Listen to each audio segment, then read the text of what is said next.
नमस्ते दोस्तों, मैं कीर्तिमान स्वागत करता हूं आप सभी का मेरे इस नए व्लॉग में। तो दोस्तों मैंने ओवरऑल 4 दिन का ट्रिप प्लान किया था, जिसमें 2 दिन उज्जैन, 1 दिन ओमकारेश्वर और 1 दिन मैंने इंदौर कवर किया। तो कैसा रहा मेरा ट्रिप और मैंने इसे कैसे प्लान किया, वो मैं आपको अपने व्लॉग के थ्रू बताने वाला हूँ। तो वीडियो को एंड तक देखना, क्योंकि ये व्लॉग आपके लिए भी यूजफुल हो सकता है। तो चलिए बिना टाइम वेस्ट किए वीडियो को शुरू करते हैं और बताते हैं आपको हमारे ट्रिप के पहले दिन के बारे में।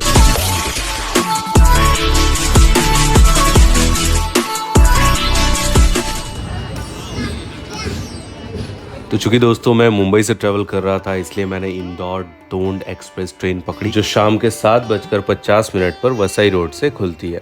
वैसे गाइज ट्रेन में ज़्यादा भीड़ नहीं थी, और ये जो आपको भीड़ दिख रही है, ये भीड़ रील्स बनाने के लिए ज़बरदस्ती की गई थी। ये देखो, ऐसा कुछ चल रहा था इनका। वैसे तो इस ट्रेन की लास्ट स्टॉपेज जो है वो इंदौर है, बट उज्जैन में 90% ट्रेन जो है वो खाली हो गई थी। दोस्तों वैसे तो ट्रेन ऑलमोस्ट आधे घंटे लेट आई थी वसई, लेकिन सुबह में ऑन टाइम 6 बजे हमें उज्जैन पहुंचा दिया। और अब बारी थी स्टे ढूंढने की। तो स्टेशन के आसपास तो थोड़ा स्टे जो था वो महंगा था, लेकिन जैसे ही हम मंदिर की तरफ बढ़ने लगे, वैसे ही हमने देखा यहाँ तो धर्मशालाओं की लाइन लगी है, वो भी बहुत ही कम प्राइस में। वैसे हमने एक दिन के लिए स्टेशन के ही डॉर्मेट्री में स्टे लिया था, और दूसरे दिन के लिए धर्मशाला में रूम बुक किया। हम लोग कुल 8 लोग थे, और भैया 1200 में ही मान गए। तो आप समझ सकते हो कि प्राइस जो था वो बहुत अफोर्डेबल था, बहुत कम रेट में हमारा काम हो गया। वैसे अगर आप रूम बुक नहीं भी करना चाहते हो, तो वहाँ पे स्टेशन पे रेलवे क्लॉक रूम की व्यवस्था है, जहाँ पर आप अपना सामान रख करके पूरा शहर घूम सकते हो। किसको ढूंढ रहे हैं? अरे उधर वो लोग कहाँ? पता नहीं, दिख नहीं रहा हमको, लेकिन इधर कहीं बात तो आप हाथ का ही मिला रहे? तो डॉर्मेट्री में अपना सारा सामान रख के सबसे पहले हम पहुंच गए रामघाट। रामघाट में पहले से हमारे परिवार के बाकी सदस्य हमारा इंतजार कर रहे थे। तो दोस्तों हमारा प्लान यही था कि सबसे पहले हमें शिप्रा नदी में डुबकी लगा करके यहाँ से स्नान करके फिर डायरेक्ट महाकाल के दर्शन के लिए जाना था। तो रामघाट अभी मैं आ चुका हूँ, और अभी मैं जा रहा हूँ डुबकी लगाने के लिए। इसको पकड़िए।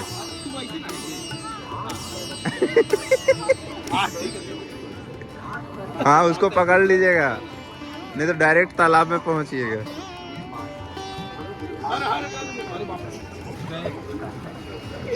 और नीचे जाइए, और नीचे जाइए, और नीचे जाइए। उसके बाद ठीक है, और नीचे जाइए। हाँ, अब ठीक मिलेगा। नहीं, उनको पकड़ के यहाँ दीजिए, उनको पकड़ के यहाँ आने दीजिए।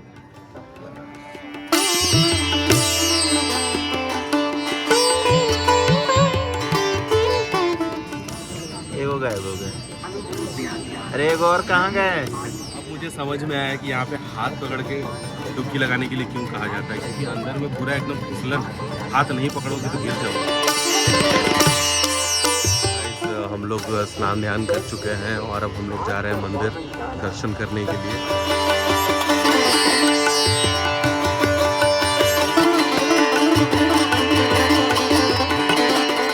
रामघाट से मंदिर की दूरी लगभग 1 से 1.5 किलोमीटर मैं बोलूँगा।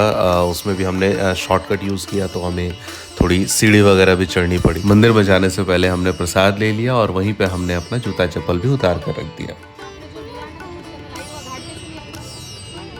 दीदी हमें ये बता रही थी कि यहाँ पर जो प्रसाद मिलता है वो अच्छी क्वालिटी का मिलता है, बाकी जो आपने घाट से लिया या फिर कहीं और से लिया वो डुप्लीकेट होता है, उनकी क्वालिटी अच्छी नहीं होती है। खैर, अब बारी थी मंदिर में प्रवेश करने की। तो मंदिर का प्रांगण बहुत ही विशाल था। यहाँ पर वेटिंग एरियाज भी हैं, अगर किसी को रेस्ट करना है तो वो कर सकते हैं। बाकी टॉयलेट्स वगैरह भी हैं, तो काफ़ी अच्छी फैसिलिटीज़ थी। हमें बहुत टेंशन हो रही थी कि यार लाइन कितनी लंबी होगी, कितनी देर इंतज़ार करना पड़ेगा, दर्शन होंगे या नहीं होंगे। वैसे हम लोग वीकेंड्स पे ही गए थे, यानी कि हम सैटरडे को ही गए थे दर्शन करने के लिए, और आमतौर पे सैटरडे संडेज़ को बहुत भीड़ होती है। लेकिन हमारी किस्मत अच्छी थी, भीड़ बहुत ज़्यादा नहीं थी और हमें ज़्यादा देर तक लाइन में वेट नहीं करना पड़ा। वैसे अगर लाइन लंबी होती भी तो कोई फ़र्क नहीं पड़ता है यार, दर्शन करने के लिए जा रहे हैं, अगर थोड़ा लाइन में नहीं लगेंगे, थोड़ा वेट नहीं करेंगे तो कैसे चलेगा। और लंबी लाइनों में भी टाइम का कुछ पता नहीं चलता है, ऐसी बात करते करते जयकारे लगाते लगाते वक्त ऐसे ही कट जाता है। तो लाइन लंबी होना कोई बहुत बड़ी प्रॉब्लम वाली बात नहीं है। हाँ, अगर आप लाइन से बचना चाहते हैं तो उसके लिए भी वहाँ पर सुविधा है।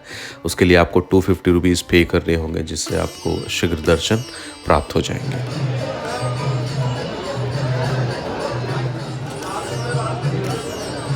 तो मंदिर के बारे में थोड़ा सा बता देता हूँ।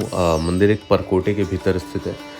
गर्भगृह तक पहुँचने के लिए एक सीढ़ीदार रास्ता है और इसके ठीक ऊपर एक दूसरा कक्ष है जिसमें ओंकारेश्वर शिवलिंग स्थापित है।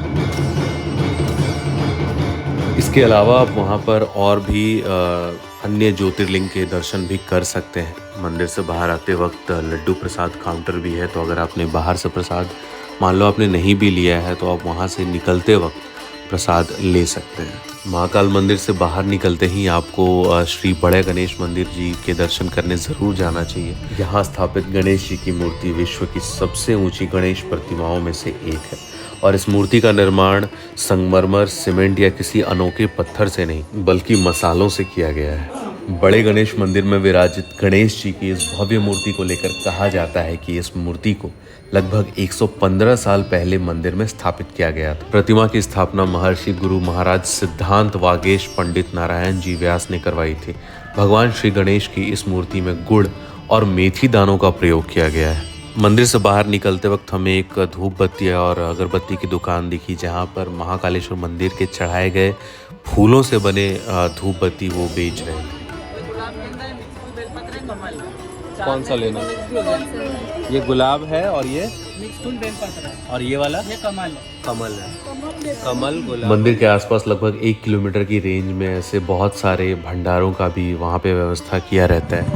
तो अभी हम लोग दर्शन कर चुके हैं महाकालेश्वर मंदिर से और अभी हम लोग कहाँ जा रहे हैं? हम लोग जा रहे हैं 24 खंबा मंदिर। 24 खंबा मंदिर जा रहे हैं, वहीं पे हमने स्टे लिया हुआ है, तो हम लोग वहाँ पे भी जाएंगे, रेस्ट करेंगे और उसके बाद फिर शाम को हम लोग फिर से आने वाले हैं यहाँ पे हरी सिद्धि माता मंदिर। हरी सिद्धि माता मंदिर आएंगे, वहाँ पे आरती अटेंड करेंगे, ब्रह्मलोक घूमने जाएंगे और कॉरिडोर। ठीक है, चलिए तो मिलते हैं। तो श्री 24 खंबा माता मंदिर जो है वो वहाँ से ज़्यादा दूर नहीं है, जस्ट वॉकिंग डिस्टेंस पर ही है। वहाँ पर ही हमने स्टे लिया था और वहाँ से फिर हम रेस्ट करने के बाद शाम को आए श्री हरि सिद्धि माता मंदिर के दर्शन करने के। देश भर में हरि सिद्धि देवी के कई प्रसिद्ध मंदिर हैं, लेकिन वाराणसी और उज्जैन स्थित हरि सिद्धि मंदिर सबसे प्राचीन है। कहा जाता है कि यह स्थान सम्राट विक्रमादित्य की तपोभूमि है। मंदिर के पीछे एक कोने में कुछ सिर सिंदूर चढ़े हुए रखे हैं। ये विक्रमादित्य के सिर बतलाए जाते हैं। ऐसा माना जाता है कि महान सम्राट विक्रमादित्य ने देवी को प्रसन्न करने के लिए प्रत्येक 12वें वर्ष में अपने हाथों से अपने मस्तक की बलि दे दी थी।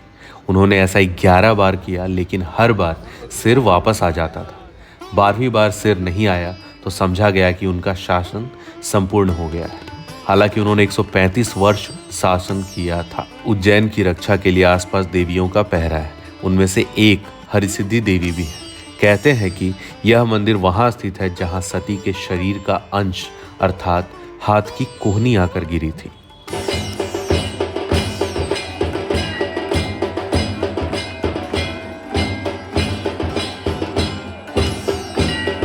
और उसके बाद सबसे अंत में हम पहुंचे श्री महाकाल महालोक में। श्री महाकाल महालोक में लगभग 108 दिव्य स्तंभों की भव्य श्रृंखला है। एक विशाल प्रवेश द्वार, मंदिर के चारों ओर निःशुल्क घूमने का स्थान और शिव पुराण की कहानियों के चित्रित भित्ति चित्र शामिल है। इस परिसर में एक संग्रहालय भी है जो भगवान शिव के जीवन और पौराणिक कथाओं को प्रदर्शित करता है। श्री महाकाल महालोक का उद्घाटन 11 अक्टूबर 2022 को भारत के प्रधानमंत्री श्री नरेंद्र मोदी द्वारा किया गया था। यह परियोजना उज्जैन में पर्यटन को बढ़ावा देने और इसे हिंदू धर्म के सबसे महत्वपूर्ण तीर्थ स्थलों में से एक के रूप में स्थापित करने के लिए की गई। इसके अंदर VR की भी सुविधा उपलब्ध है, जहां पर आप 150 रुपये में 9 मिनट तक आप पूरे ज्योतिर्लिंग का दर्शन कर सकते हैं।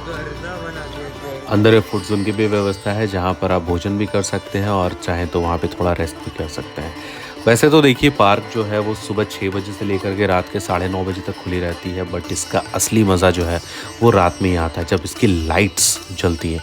तो आप शाम को 6 बजे से लेकर के रात के 9 बजे के बीच आप जा कर के यहाँ पे विज़िट कर सकते हैं। तो गाइज इस तरह से हमारा पहले दिन का उज्जैन का ट्रिप यहीं पे ख़त्म होता है। मिलते हैं आपसे नेक्स्ट वीडियो में जहाँ पर हम चलेंगे अपने दूसरे दिन की ओर और आपको बताएंगे कि हमने दूसरे दिन कहाँ कहाँ विज़िट किया और क्या क्या किया। तब तक के लिए अगर मेरे चैनल पे नए हैं तो मेरे चैनल को सब्सक्राइब कर दें, वीडियो अच्छा लगे तो लाइक ज़रूर करें और अपने फ्रेंड्स के साथ शेयर कर देना। Thank you so much, bye.